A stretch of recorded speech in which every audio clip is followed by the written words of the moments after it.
우리 열왕기하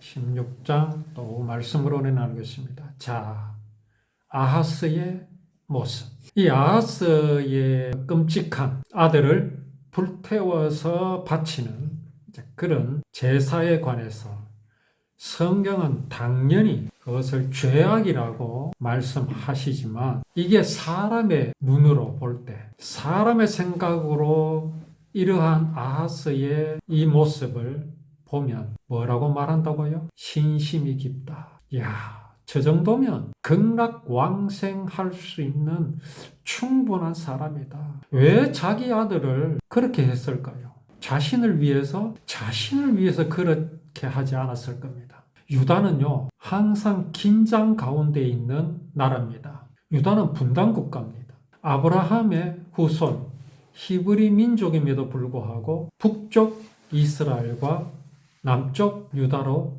갈라졌습니다. 분단 국가입니다. 북쪽 이스라엘은 호시탐탐 유다를 노립니다. 그뿐입니까? 주변에 강대국들이 있습니다.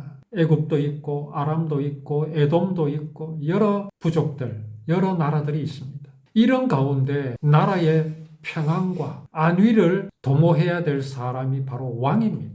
나라를 위해서 살아야 할 사람이 왕입니다. 이런 왕이 어느 날 성대한 제사를 준비합니다. 백성들이 모여듭니다. 도대체 왕이 이 나라를 위해서 어떤 희생 제물을 바칠까? 군중들이 모여듭니다. 과연 제단은 있고 불이 있는데 제물이 보이지 않습니다. 양이나 소나 또는 돼지나 희생으로 드릴 제물이 그들 앞에 보이지 않습니다. 그런데 왕이 끌고 나온 제물이 있습니다.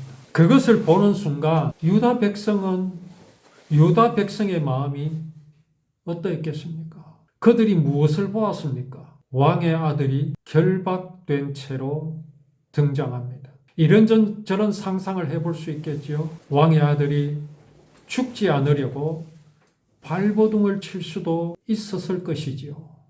아니면 아버지의 그 고귀한 뜻을 받들어 순순히 제단 위로 올라갔을 수도 있습니다. 그게 중요한 게 아닙니다. 아하스의 마음입니다. 백성들이여 보시오. 내가 이 나라를 위해서 저 바알 신에게 내 아들을, 저 생떼 같은 내 아들을 제물로 드립니다. 백성들의 마음이 어떠했겠습니까? 왕을 향한 존경심, 왕의 저 고귀한 저 희생정신, 그 아들이 아버지의 그 고귀한 뜻을 받들어 나라를 위해서 내 한 몸 희생 제물로 드리는 그 모습, 그랬을 겁니다. 이것이 얼마나 큰 죄악입니까? 아들을 죽였다는 그것이 죄악이 아닙니다. 아브라함이 이삭을 데리고 모리아 산으로 올라갔습니다. 그 아들에게 장작을 매게 했습니다. 산으로 올라갑니다. 이삭은 아무것도 모르고 있습니다. 자기가 그 나무에 불태워질 것을 모르고 있습니다. 모리아 산에 올랐습니다. 장작을 널어 놓았습니다. 돌로 제단을 쌓고 그 위에 장작을 널어 놓았습니다. 그때 이삭이 묻습니다. 불도 있고 칼이 있는데 제물이 보이지 않습니다. 아하스가 장작을 준비했고 칼을 준비했습니다. 유다 백성이 모두 주목하고 있습니다. 그들 가운데 웅성거림이 있을 수 있었겠지요. 제단과 풀은 있는데 저 제단 위에서 우리를 위하여, 이 나라를 위하여 죽을 희생 제물은 무엇인가? 하나님께서 요구하시는 제물은 소위 와이로가 아닙니다. 좋은 양, 살찐 소, 흠이 없는 그런 좋은 것을 바치면 하나님께서 그것을 보시고 만족하시는 그런 용도가 아닙니다. 그 제물은 희생입니다. 희생. 내가 대신하여 죽음으로 백성을 살릴 희생입니다. 내 죄를 대신하여 죽음으로 나를 살려주시는 하나님의 사랑입니다. 이삭이 아버지께 물었습니다. 제물은 어디 있습니까? 백성이 아하스에게 묻겠지요. 왕이시여, 제물은 어디에 있습니까? 아하스가 무엇을 흉내내고 있습니까? 아브라함이 이삭에게 뭐라고 말합니까? 하나님께서 다 준비하셨다.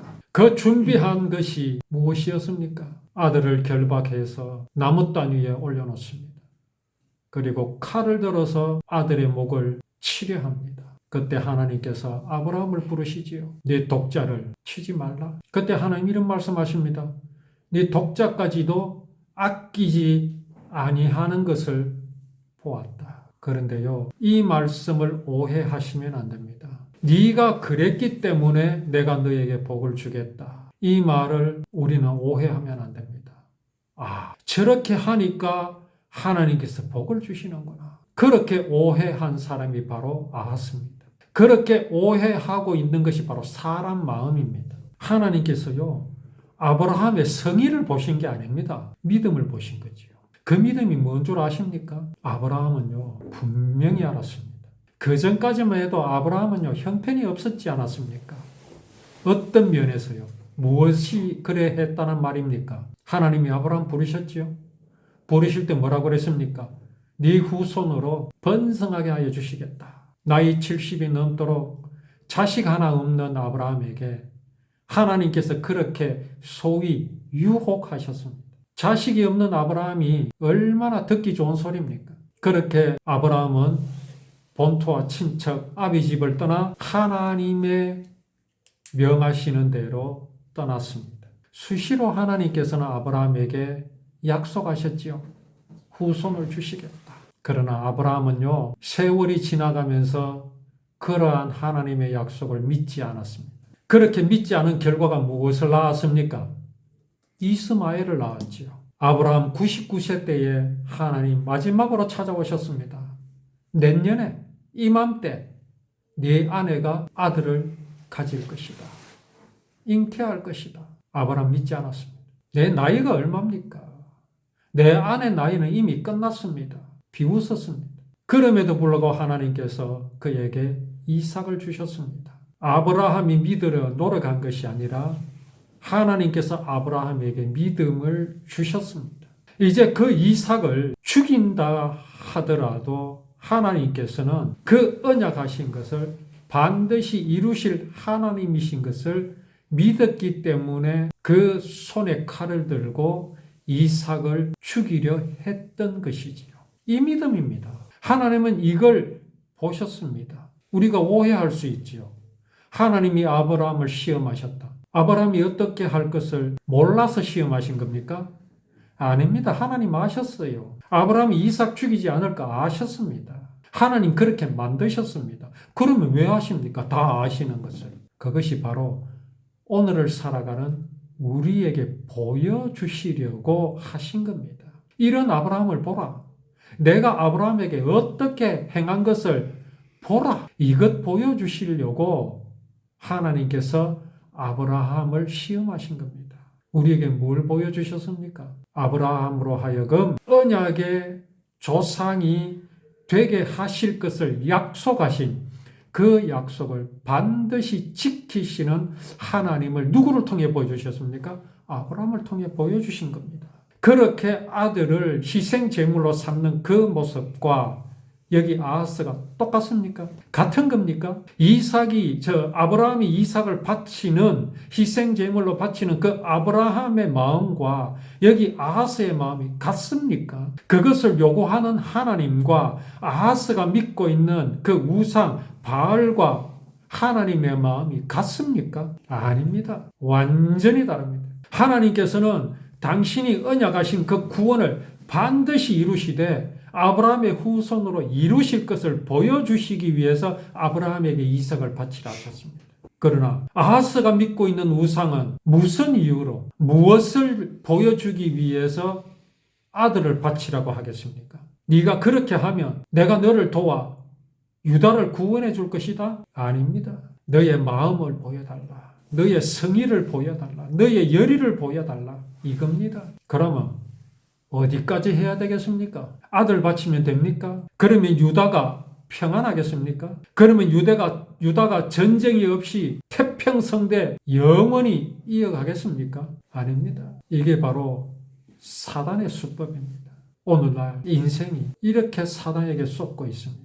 복을 지어라. 선한 업을 쌓아라. 당연히 그래야 되지요. 석가모니가 그렇게 요구하지 않아도요.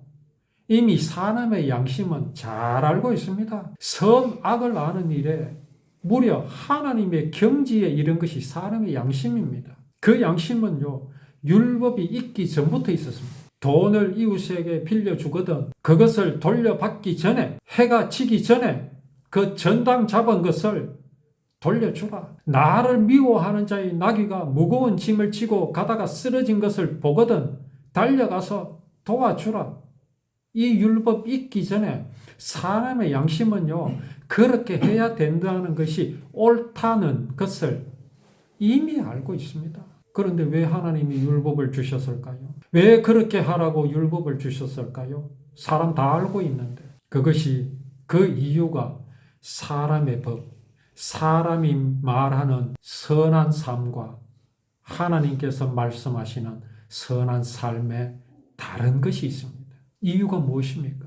그러한 모양과 모습이 바로 하나님의 사랑이며 그 사랑으로 구원을 이루실 것인데 그 모양과 모습이 바로 이 율법에 기록하여 지키게 하신 것과 같다라는 것을 보여주시기 위함입니다. 그런데 사람의 도덕, 사람의 윤리, 사람이 만든 종교는 뭐라고 말합니까?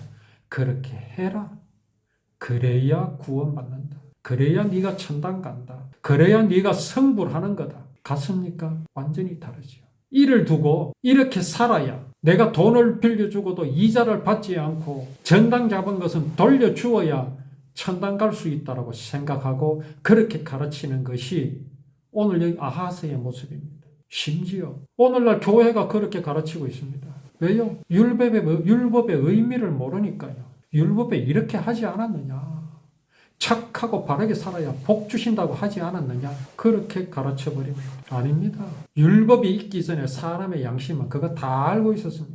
진실로 우리는요, 하나님의 뜻을 바로 알아야 합니다. 아하스가 하나님의 뜻을 바로 알았다면 자기 아들을 그렇게 죽이지 않았습니다. 얼마나 미련한 짓입니까? 도대체 하나님 말기를 어떻게 알아서 이따위 짓을 하고 있는 겁니까? 그렇게 함으로 자신은 자기 백성들 앞에서 하나님과 같이 되었습니다. 과연 우리의 왕이 자기 백성을 얼마나 사랑하기에 아들까지 아끼지 않고 내어주는가? 아하스는 누구의 자리에 올랐습니까? 하나님의 자리에 올랐습니다. 하나님의 자리에. 하나님만 하실 수 있는 그 사랑을 아하스가 보여주었다고 유다 백성들은 생각하겠죠. 이게 바로 하나님을 훔치는 짓입니다. 무엇이 구원입니까? 내가 나를 불사람에 내어주는 것이 구원입니까? 아닙니다. 나를 대신하여 사랑하는 독생자를 내어주신 그 사랑 때문에 내가 구원받은 겁니다. 이 하나님의 사랑을 우리가 바로 알아서 아하스의 모습을 보면서 진실로 하나님의 사랑을 바로 알고 사단에게 속지 않는, 그리함으로 하나님을 기쁘시게 하는 우리의 믿음이 되기를 원합니다.